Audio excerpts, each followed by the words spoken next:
Olá, seja bem-vindo. Meu nome é Laimons Bumbers e esse é o canal Seu Melhor Emprego.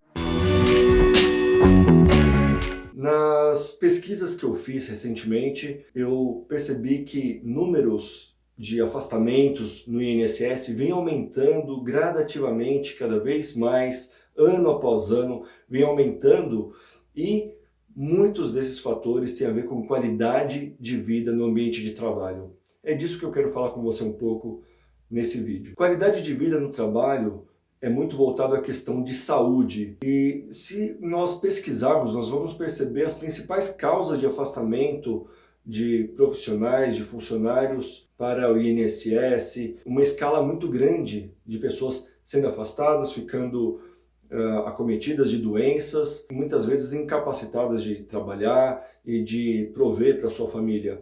O afastamento do INSS não provê o 100% do salário que a pessoa recebe quando ela está trabalhando, prevê um percentual. E muitas vezes o teto do INSS, que hoje está em torno de 5 mil e poucos reais, 6 mil reais, se a pessoa tem um salário de 10 mil reais, ela fica afastada pelo INSS e não vai receber os mesmos 10 mil. Se ela tem um salário de 20, ela vai receber 6, se tem um salário de 10, vai receber 6, em torno disso. Então, o afastamento para o INSS, ou como a gente ouve muito, ficar na Caixa, que antigamente era a Caixa Econômica Federal que se envolvia nisso, não é sadio, não é bom para o bolso do trabalhador, mas nem para a saúde pública, nem para a economia, nada disso, e nem para a empresa que tem o trabalhador afastado. Muito bem.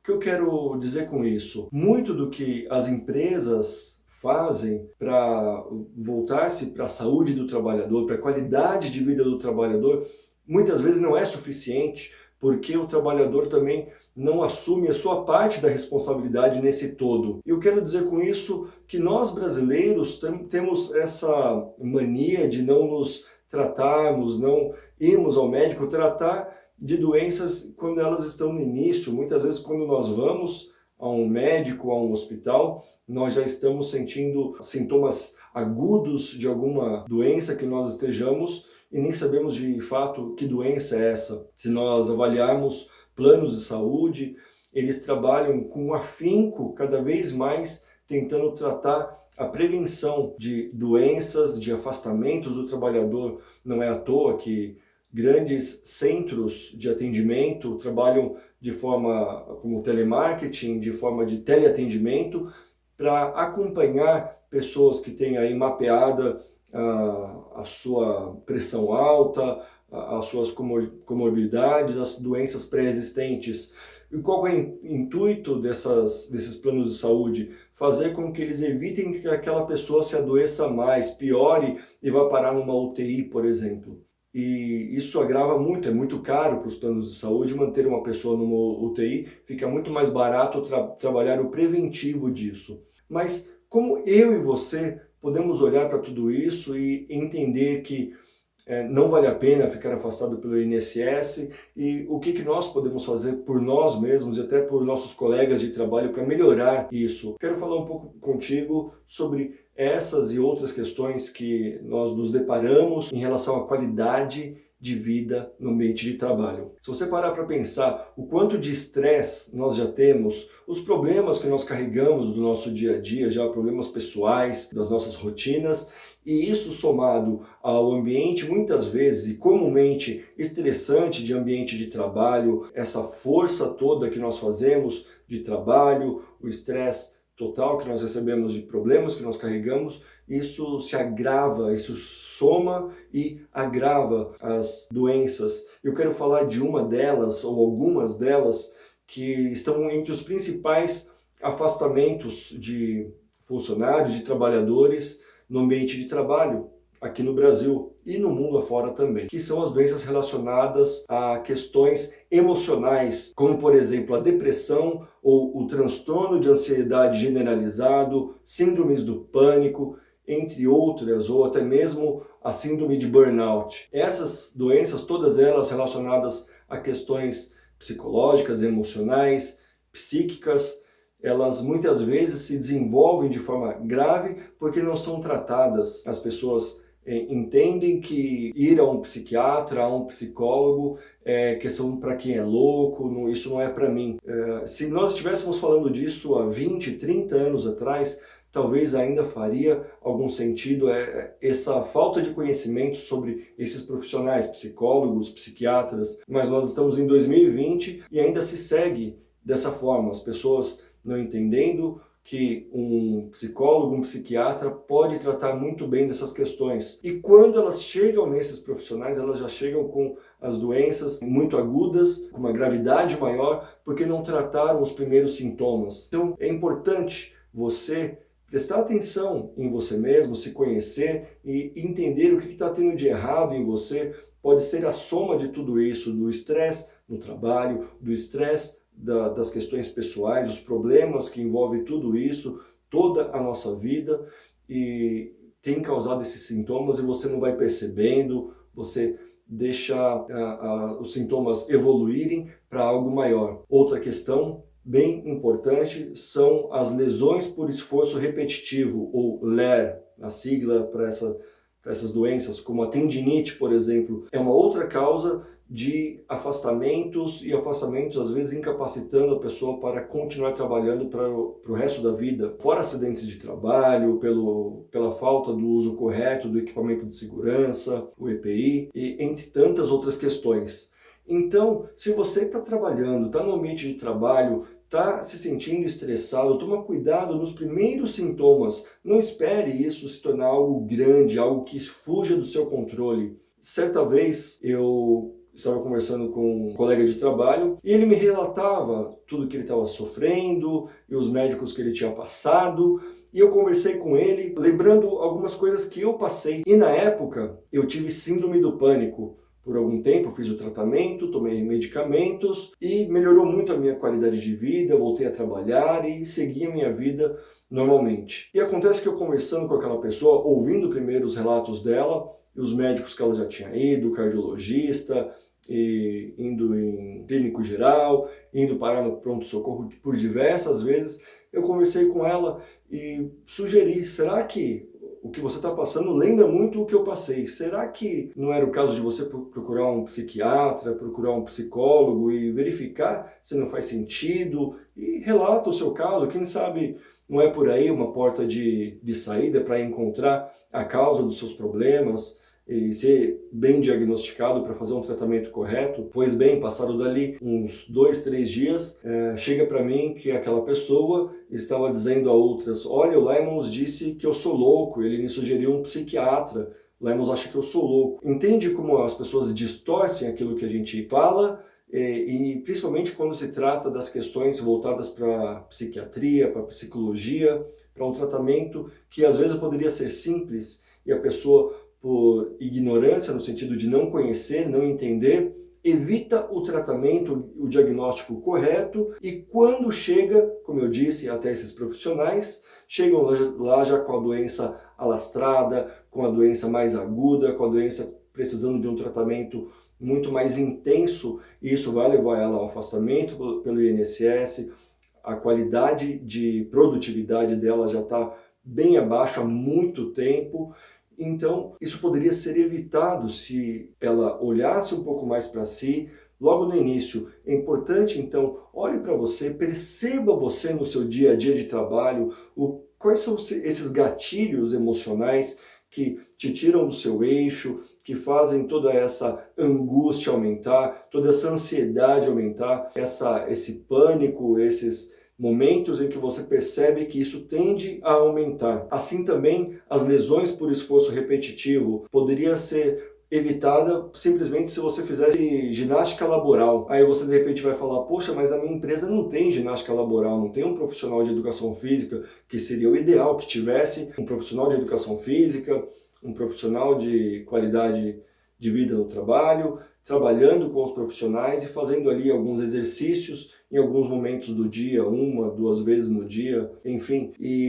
Mas você pode evitar isso se você, por exemplo, se você buscar no YouTube, você vai encontrar alguns exercícios de alongamento, coisas simples que você faz e que ajuda a evitar essas lesões por esforço repetitivo, de digitação, de repetição de um trabalho em uma máquina, coisas que a gente pode evitar e não evitamos, não trabalhamos na prevenção disso e muitas vezes ficamos afastados com dores, bursite, tendinite, enfim, essas dores que às vezes acomete até uma cirurgia, coisas muito mais complicadas. Então, mais uma vez, eu ressalto a importância de você cuidar de si mesmo. Não se automedique, não busque no Google sobre os sintomas que você está sentindo para tentar buscar o tratamento por si mesmo. Busque sim um médico, relate o que você tem sentido, sejam as questões emocionais, como eu disse, questões físicas, como as LER, que eu mencionei. É importante você estar ligado nisso o tempo todo, ligado em você, ligado até no seu colega de trabalho, converse com ele. De repente você pode sugerir para ele um médico, um tratamento a partir de um médico. Muitas vezes nós lidamos com pessoas com a questão do tabagismo, o alcoolismo, e as pessoas não têm ideia de como é perigoso a questão de tabagismo e alcoolismo no ambiente de trabalho, mas principalmente o alcoolismo. As pessoas vão trabalhar, por exemplo, numa máquina e antes de iniciar o expediente já passaram em um bar e já ingeriram ali uma quantidade de álcool altíssima, e para exercer aquela função isso traz um risco para a vida dela muito alto, até para os colegas de trabalho também. É uma questão de responsabilidade nossa que vai muito além do que as ações da empresa para a qualidade de vida no ambiente de trabalho. É fato que as empresas devem sim e fazem muitas vezes muitas ações, a CIPAT, a Semana Interna de Prevenção de Acidentes no Trabalho, entre outras ações e palestras sobre tabagismo, sobre o uso de drogas. Quantas questões e ações as empresas fazem? Vocês não têm ideia, se vocês visitarem o RH de uma empresa e tivessem acesso, se vocês visitassem o RH de uma empresa e tivessem acesso à quantidade de atestados médicos que chegam dos funcionários, a maioria deles, ou grande parte deles, são de pessoas que estiveram em consultas com clínico geral ou um pronto-socorro, mas muitas vezes chegaram no pronto-socorro e foram tratadas depois de um mal, de se sentir mal, foram levadas ao pronto-socorro e chegaram lá, receberam um calmante, um diazepam, alguma coisa desse tipo, e foram liberadas. E isso tem muito a ver com esses picos de estresse que nós recebemos no ambiente de trabalho, ou o próprio burnout, que é a doença do esgotamento físico, esgotamento mental, que deve ser tratado, por exemplo, com psicoterapia e algumas vezes com medicamento. Então é importante, preste atenção em você, preste atenção nesses sintomas que você pode estar sentindo, ou colegas de trabalho que de repente estejam reclamando, preste atenção em quais são os gatilhos que fazem você sentir ainda mais esses sintomas. Uma outra questão que eu quero falar é de uma palavra que nós às vezes ouvimos no ambiente de trabalho e acaba virando moda, e eu quero falar de resiliência. Essa é uma palavra que ficou na moda alguns anos atrás e ainda está, porque resiliência é algo que tem sido muito exigido de nós, principalmente nos dias atuais, mais do que antigamente. Mas o que é resiliência? Resiliência, de maneira simples, eu quero explicar como um elástico. Você pega um elástico, por exemplo, de 30 centímetros, se você estica ele de repente alcança 50 centímetros,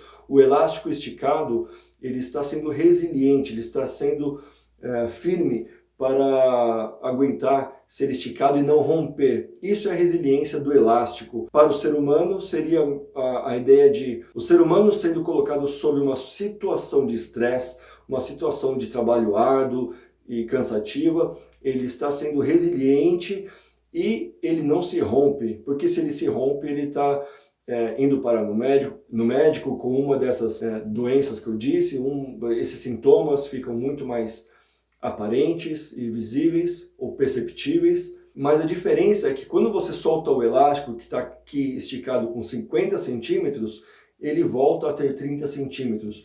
Já o ser humano não. O ser humano, se você esticasse ele como elástico até 50 centímetros, quando você soltasse ele depois desse estresse, depois desse período esticado, estressado, ele voltaria, por exemplo, a 35, 40 centímetros. Por que que é diferente em relação ao elástico? Porque o ser humano, diferentemente do elástico, ele vivenciou, ele experienciou aquela situação de estresse. E com aquela vivência que ele teve naquela situação em que foi exigido resiliência, ele não volta mais ao estado anterior como elástico. Ele volta ao estado novo, ao qual ele tem somado essa nova experiência de ter vivido esse momento que exigiu resiliência. Para mim, pessoalmente, uma das dicas que eu dou em relação a períodos difíceis no ambiente de trabalho para ter uma boa resiliência é entender começo, meio e fim desse período que exige de nós resiliência. Por exemplo, em determinado momento na empresa, eu recebi da minha gestora que nós passaríamos por um momento bem turbulento e que aquilo duraria 4 meses. Seria um período árduo de trabalho que exigiria de nós resiliência, talvez noites mal dormidas, muito cansaço físico e mental, e nós sabíamos. Mas conforme as semanas iam passando, os dias iam passando, saber que aquilo teria um prazo para acabar ajudava muito para que nós enfrentássemos o dia seguinte e assim prosseguíssemos trabalhando e trabalhando bem. Então, essa dica que eu dou para você, se você tem um cargo de chefia e de liderança, converse com a sua equipe. Em algum momento a equipe vai trabalhar em um ambiente turbulento, em um momento, situação turbulenta que vai exigir delas resiliência. Tente de forma clara passar para elas quanto tempo isso vai durar, quanto tempo vai ter esse estresse, esse período do qual vai exigir delas resiliência. E se você está trabalhando e está passando por um momento desse, o seu gestor não te passou, tente conversar com ele. Quem sabe ele não tenha mais clareza, ainda que não seja exatamente o período, mas que tenha a ideia de quanto tempo isso vai demorar. Então, importante, sermos resilientes, mas também conhecer a nós mesmos. Uma outra questão ainda sobre resiliência é que resiliência é algo muito pessoal. Por quê? Pode ser que para uma pessoa ser colocada numa situação de estresse específica, ela espane muito rápido, enquanto outras vão se dar muito bem naquela situação similar de estresse, vão aguentar mais tempo, serem esticadas. É muito específico para cada pessoa, é muito particular, muito pessoal, inclusive pode ser diferente em momentos diferentes. Imagine agora que nós estamos atravessando esse momento de pandemia e de isolamento, que já traz um peso para nós, uma necessidade de resiliência. Inclusive nós não temos essa ideia de começo, meio e fim nesse tempo de pandemia, de Covid e coronavírus, e a pessoa ainda é colocada numa situação de estresse, e ela acabou de perder por conta da pandemia e do vírus, acabou de perder um parente muito próximo, pai, uma mãe, e está enlutada e ainda sobre um estresse, e algo que traz mais estresse, além do estresse do luto e da doença, do receio com a morte e tantos outros receios que se tem, e ainda ela é colocada sobre uma situação de estresse no trabalho, sem saber começo, meio e fim desse período. Pode ser que possivelmente essa pessoa espane, como nós falamos, porque ela está sob muito estresse, ou um burnout, ou um pânico, ou uma depressão, algo do tipo. Então é importante nos conhecermos, inclusive, para saber como nós estamos, algum sintoma diferente que nós estamos sentindo, para entender o quanto nós conseguimos ser resilientes sem pedir arrego em algum momento do trabalho. E é claro, tudo passa. Esse momento de pandemia vai passar, esses momentos de estresse no meio de trabalho precisam passar. Eu ainda falo para você que se você estiver passando ou trabalhando no local que exige de você resiliência, estar esticado, estar estressado o tempo todo, eu imagino que seja o momento de você rever se realmente não é o momento de você começar a enviar currículos e procurar uma outra empresa para você trabalhar. E se você nunca tem uma informação clara de começo, meio e fim desse período, é claro que nem sempre vão ter as respostas desses períodos, de quanto tempo vai durar, tal qual o período de isolamento e acometimento da pandemia que nós estamos vivendo agora. Nós estamos no mês de agosto de 2020, Hoje, por exemplo, saiu a notícia da vacina da Rússia e não temos a ideia se a vacina realmente funciona, há muita controvérsia nisso, mas eu espero que em breve eu possa estar gravando um vídeo para vocês e falando já de um momento, quando eu citar a pandemia, que seja algo do passado, a vacina como algo do passado, que já foi criada, já foi testada, já está sendo aplicada, já foi aplicada. E eu finalizo dizendo para você, cuide da sua saúde, cuide das pessoas que estão próximas de você, faça do seu ambiente de trabalho um melhor lugar para você estar e faça exercícios físicos, busque momentos de cultura, de lazer, alimente isso em você, leia mais, estude mais e trate melhor, com mais carinho a você, a sua mente, ao seu corpo. Não tenha receio se um dia, como aconteceu, de eu fazer para uma pessoa e sugerir para ela procurar um psiquiatra. Se alguém sugerir um psiquiatra para você, um psicólogo, não tenha receio de ir, não é um médico de loucos, como essa pessoa sugeriu, Lemons me disse que eu sou louco. Então, cuide de você, cuide das pessoas que estão ao seu redor e tenha mais qualidade de vida no trabalho. Não esqueça também de trabalhar as questões emocionais e a resiliência. Um forte abraço para você e até nosso próximo vídeo.